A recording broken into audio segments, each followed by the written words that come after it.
menggores masa, dan menyimpan makna tersirat. Saatnya kita kembali menengok warisan kekayaan Nusantara dari para leluhur. Salah satu warisan leluhur yang masih terjaga sampai saat ini dapat kita saksikan di kota Sengkang, sebuah kota di Kabupaten Wajo, Sulawesi Selatan. Secara sosiologis dan budaya, Kabupaten Wajo memiliki kekayaan budaya dan kekayaan alam yang menakjubkan. Di daerah ini ada Danau Tempe yang dikenal sebagai penghasil ikan air tawar.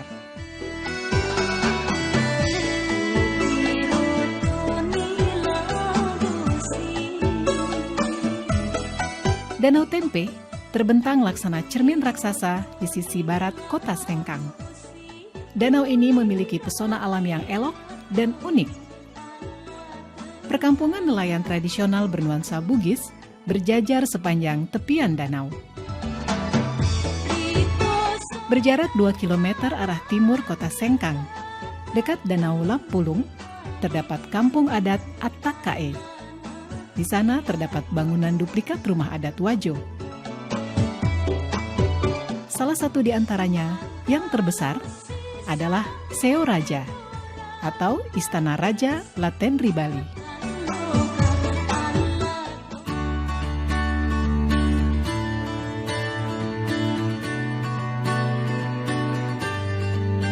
Ada yang khas dari masyarakat Bugis sebagai suku asli yang mendiami wilayah Kabupaten Wajo, yaitu keberadaan kain tenun sutra Sengkang. Menurut cerita turun-temurun dan beberapa literatur, kain tenun sutra Sengkang telah ada sejak ratusan tahun silam. Pertama saya mengungkap sebuah naskah yang pernah saya baca, yaitu Lontera Belawa. Di situ pertama kali saya temukan kata-kata sutra. Di situ antara perkawinan Anakaji dari Luwu dengan Iswari dari Mancapai.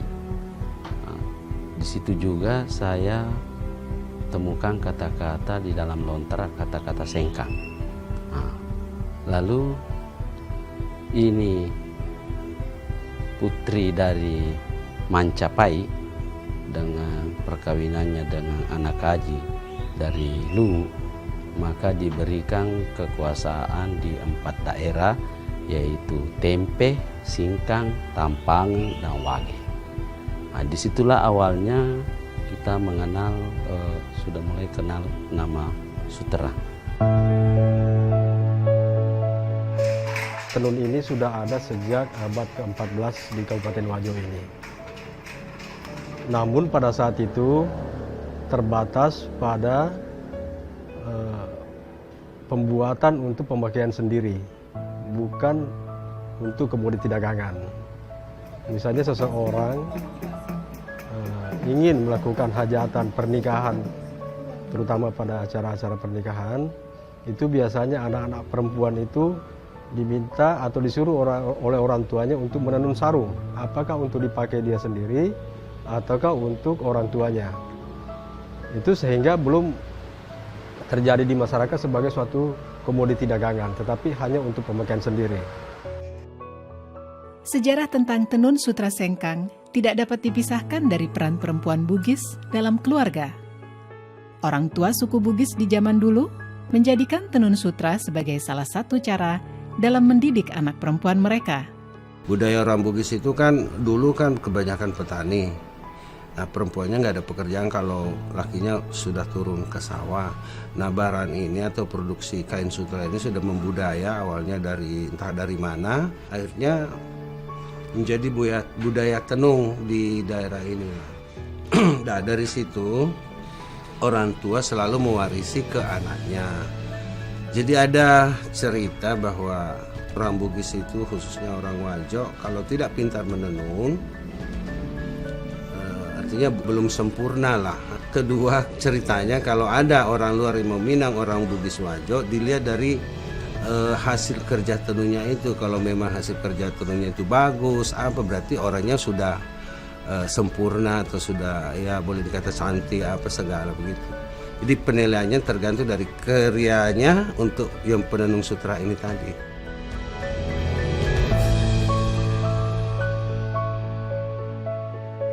Salah satu cara untuk mendidik anak-anak perempuan zaman dulu agar supaya perempuan-perempuan ini bisa menjaga diri, terhindar daripada hal-hal negatif, sehingga lebih banyak dianjurkan atau disuruh oleh orang tuanya untuk tinggal di rumah untuk menenun. Nah, sehingga akhirnya menjadi suatu tradisi dan budaya pada masyarakat Bugis, khususnya di Kabupaten Wajo ini, setiap anak perempuan harus pandai menenun.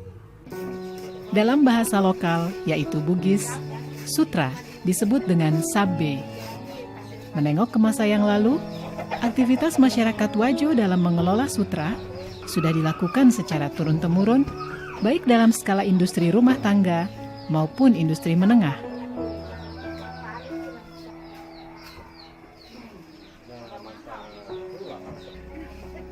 Proses pembuatan kain sutra membutuhkan waktu yang cukup lama dan melibatkan sedikitnya 15 orang dalam satu kali tahapan pembuatan kain.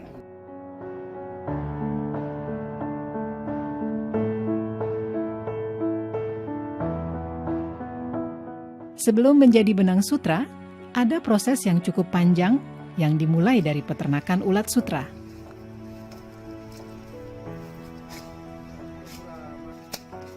Proses ini mulai dari pemeliharaan ulat sutra, proses menjadi kokon, hingga akhirnya menjadi benang sutra yang siap ditenun menjadi sehelai kain. Kita dapat telur dari Verhutani sesuai dengan pesanan. Contoh ini tempat telurnya. Dan menetas, misalnya penetasan tanggal 1. Ini menetas baru 3 hari makan, dikasih makan dengan daun murbei. Ada memang khusus daun murbei itu. Baru 3 hari makan, baru ada instar pertama. Artinya tidur. Instar pertama itu 2 kali 24 jam. Ulatnya tidur itu tidak makan. Baru setelah instar pertama, makan lagi selama 2 hari. Masuk instar 2. Begitu seterusnya sampai instar 4. Ini sudah masuk instar 5. Artinya ini masuk untuk proses pengokonan. Tinggal 3 hari proses pengokonan. Dia akan membungkus dirinya jadi kepompong. Itu seratnya, dia mengeluarkan air liur dari mulutnya, bikin bundaran untuk membungkus dirinya. Dan bundaran itulah disebut kokon, dan itulah yang menjadi sutra.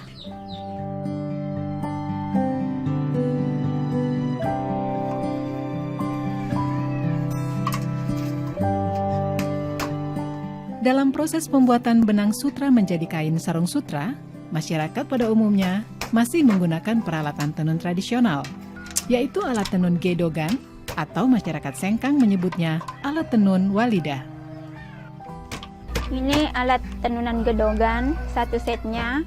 Ini pertama alat gulungan benang, baru ini alat penindis untuk menekan benang bawah, baru ini tali untuk alat pembantu untuk benang bawah. Ini sisir, alat untuk mengatur lusi. Ini juga walidah, alat untuk merapatkan benang pakan. Ini teropong, alat untuk memasukkan benang pakan. Dan ini wakangang, alat untuk gulungan kain. Perkembangan teknologi yang datangnya dari tanah Jawa berpengaruh terhadap proses pembuatan tenun sutra di sekitar tahun 1950 dan membuat sebagian proses pembuatan dengan alat tenun gedogan beralih menjadi alat tenun bukan mesin.